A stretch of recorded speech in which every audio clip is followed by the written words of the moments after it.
Marsikoga pa so v otroštvu in morda tudi kasneje zanimale priljubljene figurice Kinder. Na prodajnih policah so se čokoladni jajčki presenečen prvič pojavili leta 1974 in od takrat so jih vzljubili otroci po vsem svetu.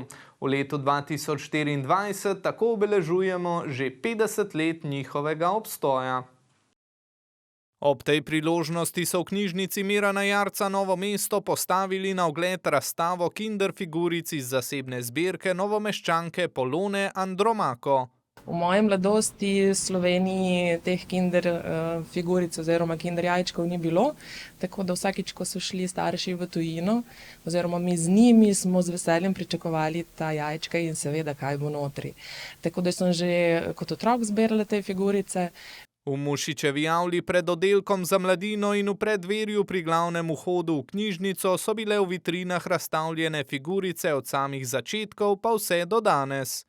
Rada bi se zahvalila, ker se je par posameznikov odločilo, da mi je nekako doniralo tudi nekaj teh igračk, ko so videli, da jih pač zbiram.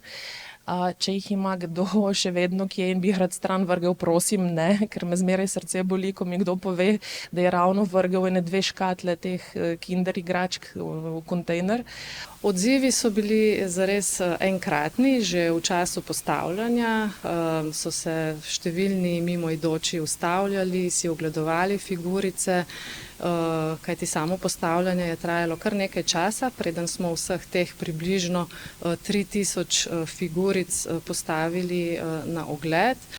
Trenutno pa je v novomeški knjižnici na ogled 3D model slovenske avtohtone kranjske čebele, čebele velikanke, ki je bila izdelana ob predsedovanju Slovenije svetu EU in je gostovala tudi na svetovni razstavi Expo v Dubaju. Tam je požela izredno zanimanje, ogledalo si jo je preko 1 milijon obiskovalcev. Čebelo velikanko bodo sicer v knjižnici Mirana Jarca gostili do 9. maja.